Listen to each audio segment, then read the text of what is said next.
Part 9 है HCF और LCM का। RS अग्रवाल से प्रश्नावली 2A प्रारंभ हो रहा है, जिसमें पहला हिसाब, दूसरा हिसाब और ये चौथा, ये सब एक ही टाइप का है। जो बीच में हम छोड़े हैं सब एक ही टाइप का हिसाब है जो इसमें लिखा हुआ है। जैसे 4 और 7 के बीच में जो प्रॉब्लम है इसी टाइप का है। तो एक टाइप का प्रॉब्लम बतला देने से सब टाइप का, इसी पर आधारित सब टाइप का हो जाता है। आंसर 2 777/1147 का सरलतम रूप। सरलतम रूप का अर्थ होता है सबसे छोटा रूप, जिसका कॉमन गुणनखंड 1 हो, है ना। जैसे कहेगा 4/6 का सरलतम रूप, तो 4 का गुणनखंड क्या होगा? 1 दूनी 2 दूनी 4, और 6 का 1 दूनी 2 तिया 6, 2 कट गया, 1 तो कोई बातें नहीं, तो ये 2/3। 2/3 में उभयनिष्ठ गुणनखंड 1 है, तो सरलतम रूप में उभयनिष्ठ गुणनखंड 1 के अलावा कोई दूसरा गुणनखंड नहीं होता है। जैसे 4/6 का सरलतम रूप 2/3, क्योंकि 2/3 में 1 और 1 उभयनिष्ठ कॉमन फैक्टर 1 है। 1 छोड़कर कोई दूसरा कॉमन फैक्टर नहीं होना चाहिए। तो इसी तरह 777/1147 का सरलतम रूप क्या होगा? तो इसका हम लोग गुणनखंड करेंगे। ये तो सीधे दिखाई देता है, 111 को 7 से गुना करेंगे तो 777 होगा। इसको भी तोड़ रहे हैं, फिर इसको तोड़ेंगे तो 37 को 3 से गुना करने पर 111 होता है। 3 से भाग लग जाता है। अब ये देखो, ये नहीं टूटेगा, नहीं टूटेगा अंश। अब इसमें आ जाओ 1147, तो 37 से इसमें डायरेक्ट भाग हम देंगे इसमें, तो हमको रिजल्ट आ जाता है। 37 से भाग देने पर 37 या 111, शेष बचा 3 और 7 37, तो 37 एकन 37, यानी 31 गुने 37 होगा ये। तो यहाँ हो गया 31 गुने 37, 37 काट दो। ये 3 गुने 7, 31 गुने 1, इसमें गुना 1 कर दो, तो 1 के अलावा कोई दूसरा उभयनिष्ठ कॉमन फैक्टर, उभयनिष्ठ गुणनखंड मालूम पड़ रहा है नहीं ना। इसका अर्थ है 3 सत्य 21/31 इसका आंसर होगा, जिसमें 1 के अलावा अंश एवं हर में कोई दूसरा गुणनखंड नहीं हो, वह दी गई संख्या का सरलतम रूप होता है। इसका आंसर ये होगा। आंसर 4 128 352/238 368 का सरलतम रूप। इसमें देखो, अंतिम वाला अगर 4 से कट जाए तो दी गई संख्या 4 से कटता है। ये 52, 13 चौका 52, ये अंतिम 2 अंक 17 चौका 68 कट रहा है 4 से, तो 4 से भाग दे दो। 4 तिया 12, 4 दूनी 8, भाग नहीं लगा, 35 4 8 32, 3 4 8 32। इसमें हो गया 4 से भाग देंगे तो 4 5 20, 4 9 36, 4 5 20, 4 9 36, इतना होगा। फिर देख लो, 4 से भाग दिए, 4 5 20 3, 4 9 36 2, 4 5 20 3, 4 9 36, 4 दूनी 8, ठीक है। अब अंतिम में 2 देखो तो फिर 4 से कट रहा है, 22 चौका 88 और 23 चौका 92। इसका मतलब 4 4 कट गया ना। तो इसमें हम लोग 4 से भाग दे तो 4 8 80 चौका 320 और 4 दूनी 8, 4 दूनी 8। 4 से भाग दे तो 4 एकन 4 1, 4 चौका 16 3, 4 8 32 3, 4 9 36, 4 8 32। फिर 4 4 कट गया, 8022 14,898। 4 से नहीं कट रहा है, 2 से कट रहा है, तो 2 गुने 40,11/2 गुने 2 सत्ते 14, 2 चौका 8, 2 चौका 8, 2 सत्ते 14, 2 चौका 8, 2 चौका 8, 1 2 9 18। 2 2 कट गया, 40 11/74 4 9। 3 से कट जाएगा। हाँ, 3 13 तिया 39, 1 3 तिया 9, 3 सत्ते 21, 3 दूनी 6, 3 चौका 12, 3 अट्ठे 24, 3 तिया 9, 3 3 हट गया, 13 37 बटा 24 83। अब ये किससे कटेगा? 7 से भाग देंगे तो 6। हाँ, 7 से कट रहा है। 7 एकन 7, 7 9 63, 7 एकन 7। ये 7 से भाग देंगे, नहीं कटेगा। 3 से कट रहा है। 3 अट्ठे 24 और 21 तिया 3, 3 से भी नहीं कट रहा है। मान लो 191 से भाग दे देते हैं 2483 में, कट गया 191 गुने 13, यानी 13 गुने 191। समझी बात? 191 कट गया, 60 बटा 13 आंसर। फिर 7 बटा 13 में उभयनिष्ठ कॉमन फैक्टर 1 के अलावा कुछ नहीं है, सीधे इसका आंसर 7 बटा 13 होगा। अब क्वेश्चन नंबर 7, 1134 1344 तथा 1701 का HCF क्या होगा, ये निकालना है। तो हम लोग अभाज्य गुणनखंड करेंगे। 1134 का अभाज्य गुणनखंड, अंतिम 2 अंक 4 से नहीं काटता है तो 2 से भाग दो, तो 5 दूनी 10, 1 6 दूनी 12, 7 दूनी 14, 1344 का हो जाएगा। 2 से भाग देंगे, 2 छक्के 12, 1 2 सत्ते 14, 2 दूनी 4, 1701। 3 से भाग, 2 से तो नहीं लगेगा, विषम संख्या लास्ट में, 3 से लग जाएगा। 3 पंचे 15, 3 छक्के 18, 3 सत्ते 21। इसको भी तोड़ो। 3 से भाग लगेगा, लग जाएगा। 3 एकन 3, 3 अट्ठे 24, 3 नौ 27। इसमें 3 से भाग लगेगा, लग जाएगा। 224। 3 इसमें 3 से भाग देंगे, लग जाएगा। 18 189 होगा। फिर इसको तोड़ेंगे तो 2 गुने 3 गुने 63, ये आएगा 63 आएगा ना। 63 को तोड़ेंगे तो 21 तिया 63, यानी 3 गुने 21। 21 को तोड़ेंगे तो 3 गुने 7 होगा, तो 3 गुने 7। ये टूट गया है अभाज्य संख्या में। इसको देखो, 2 से भाग दिए तो 112 होगा ना, और 2 गुने 56 112, तो 2 गुने 56, 56 हो गया। 2 गुने 28, तो 2 गुने 28, 28 हो गया। 2 गुने 14, तो 2 गुने 14, 14 हो गया। 2 गुने 7, तो 2 गुने 7। ये भी अभाज्य संख्या में टूट गया।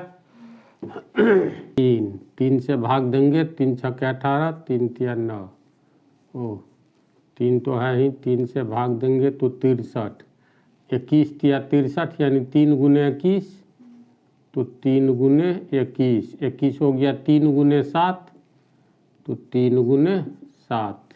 समझी? अब तीनों में उभयनिष्ठ अंक जो होगा, कॉमन फैक्टर, कॉमन गुणनखंड जो होगा, वही आंसर होगा। तो तीनों में क्या क्या कॉमन है? 2 इसमें है, इसमें है, इसमें नहीं है। 3 इसमें है, इसमें नहीं है। 3 भी छट गया, सीधे 7 आओ। 7 इसमें है, 7 इसमें भी है, 7 इसमें भी है। तो इन तीनों के अभाज्य गुणनखंड में, अभाज्य गुणनखंड में कॉमन फैक्टर यानी कॉमन गुणनखंड कितना है? 7 है। 7 है, इसीलिए दी गई संख्याओं का HCF बराबर 7 आंसर। क्योंकि ये तो मतलब बतलाए ही है शुरू में, जितने भी संख्याएं दी रहे उन संख्याओं का कॉमन उभयनिष्ठ गुणनखंड, कॉमन फैक्टर कौन कौन कॉमन है उसको निकाल लेंगे, और वहीं इसका HCF महत्तम समापवर्तक होगा। समझ गई? अब आ जाओ 8 9, 1.75 5.6 एवं 7 का HCF। तो इसका अर्थ हुआ 1.75 को तोड़ेंगे तो इतना होगा 56/10 एवं 7/1। 7 के नीचे कुछ नहीं तो 1 है का HCF निकालना है। तो किसी भी भिन्न का HCF में क्या होता है, अंश का HCF बटा हर का LCM होता है ना फार्मूला। तो सीधे लिखेंगे 175 एवं 7 का HCF अंश का बटा 110 1 का LCM। तो 56 और 7 का निकालेंगे। जैसे 56 में 7 से भाग देंगे, 7 8 56, 7 होगा ये दोनों का 56 7 का।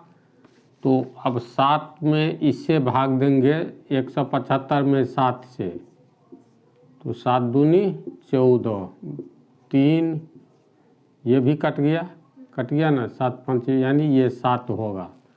इसका HCF होगा 7 और नीचे वाला का LCM कितना होगा 100 होगा।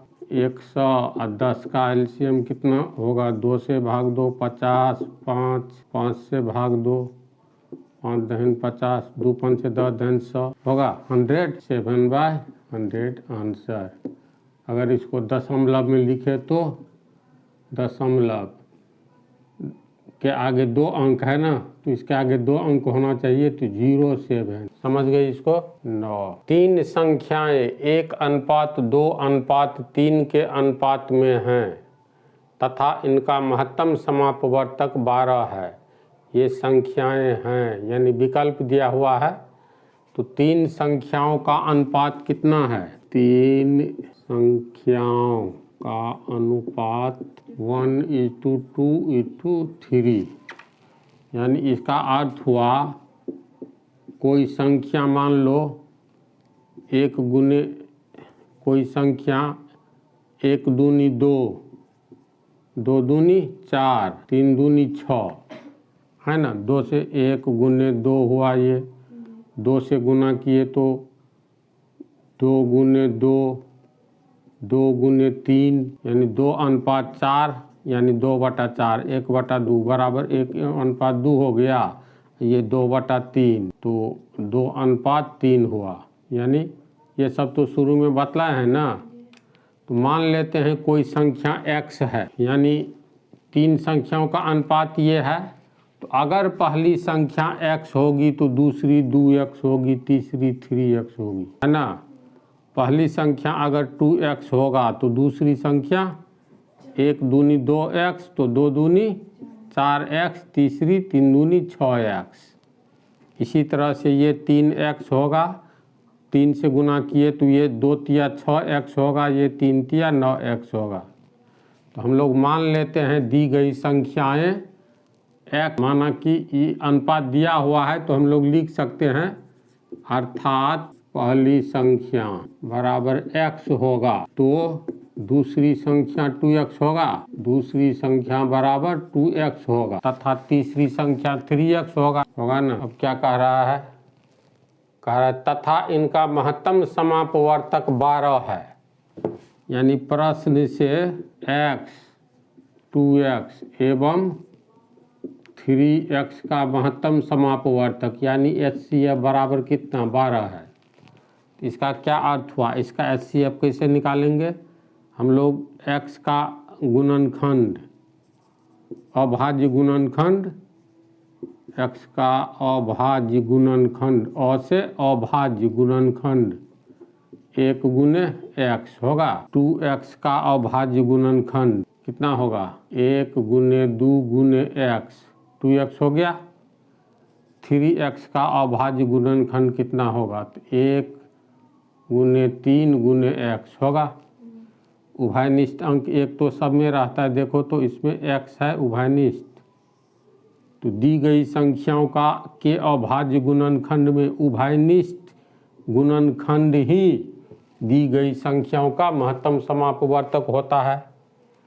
तो यहाँ x, 2x एवं 3x का HCF कितना होगा? x हो गया। प्रश्न में कह रहा है इसका HCF 12 है, यानी x बराबर 12 हो गया। अतः संख्याएं क्या क्या होगा? संख्याएं, पहली संख्या है x, दूसरा 2x, तीसरा 3x। x का मान 12, 12 दूनी 24, 12 तिया 36 होगा। यही हो गया आंसर। समझे? शून्य तथा 6 का HCF पूछ रहा है, तो 6 में शून्य से भाग दो तो क्या लिखा जाएगा? अगर शून्य लिखेंगे तो यहाँ शून्य हो जाएगा। शून्य को किससे गुना करेंगे तो 6 होगा। ये मैथ की दुनिया में अपरिभाषित है, तो यहाँ आंसर क्या लिखेंगे? अपरिभाषित। यानी कौन सा अंक देंगे, इस पर रिसर्च चल ही रहा है। इसीलिए शून्य में, किसी भी संख्या में शून्य से भाग नहीं लगेगा। 0/6 बराबर व्हाट? अपरिभाषित। इसकी परिभाषा ही नहीं मिली है। जो किसी भी संख्या में, गिनती की संख्या हो या पूर्णांक हो, जो कोई भी किसी भी तरह का संख्या हो, उससे शून्य में भाग दे तो इसका रिजल्ट अभी तक अज्ञात है। इसीलिए इसे अपरिभाषित कहा जाता है। तो इसका आंसर क्या होगा? अपरिभाषित। लास्ट 16, दो संख्याएं 5:6 के अनुपात में है। दो संख्याएं 5:6 के अनुपात में है। यदि इसका महत्तम समापवर्तक 4 हो तो इस अनुपात में है। अगर पहली संख्या बराबर 5x होगी तो दूसरी संख्या 6x होगी, तो दूसरी संख्या बराबर 6x होगी। क्यों होगी? ये सब बेस में बहुत अच्छी तरह बतला दिए हैं अनुपात समानुपात वाला चैप्टर में। तो यदि इनका महत्तम समापवर्तक 4 हो और 5x का अभाज्य गुणनखंड निकालेंगे। 5x का अभाज्य गुणनखंड कितना होगा? 5 गुने x होगा, एक तो है ही, होगा ना। फिर 6x का निकालेंगे तो ये कितना होगा? 2 तिया 6 गुने x होगा। इसमें देखो तो उभयनिष्ठ गुणनखंड ये है x, अतः 5x एवं 6x का HCF कितना होगा? x। उभयनिष्ठ कॉमन फैक्टर होता है, अभाज्य गुणनखंड का कॉमन फैक्टर। तो प्रश्न में दिया हुआ है यदि इनका महत्तम समापवर्तक 4 हो, हम लोगों को x आया है, इसका अर्थ हुआ x का मान कितना हो गया? महत्तम समापवर्तक में अभाज्य गुणनखंड में से कॉमन फैक्टर उभयनिष्ठ x है, अकार इसका महत्तम समापवर्तक 4 है, यानी 5x एवं 6x का HCF जो x निकला है वह किसके बराबर है? 4 के बराबर। तो लिखेंगे लेकिन प्रश्न से 5x एवं 6x का HCF बराबर 4 है ना, इसीलिए x बराबर 4। तो इनका लघुत्तम समापवर्त कितना होगा? तो संख्या क्या प्राप्त हो गया? अतः संख्याएं कितना है? 5x और 6x। 5x यानी 5 गुने x का मान 4, तो 5 चौका 20, तथा 6x यानी 6 गुने x का मान 4, 6 चौका 24। अब दोनों का एलसीएम निकालना है, इसीलिए 20 एवं 24 का एलसीएम सिंपल विधि से निकाल लो। 20 और 24 का एलसीएम सीधे 5 से भाग दो 4 से। 4 पंचे 20, 4 छके 24, 4 पंचे 20 छके 120। समझे? इन प्रश्नों में दम नहीं था। 16 तक हो गया है। अब अगले पार्ट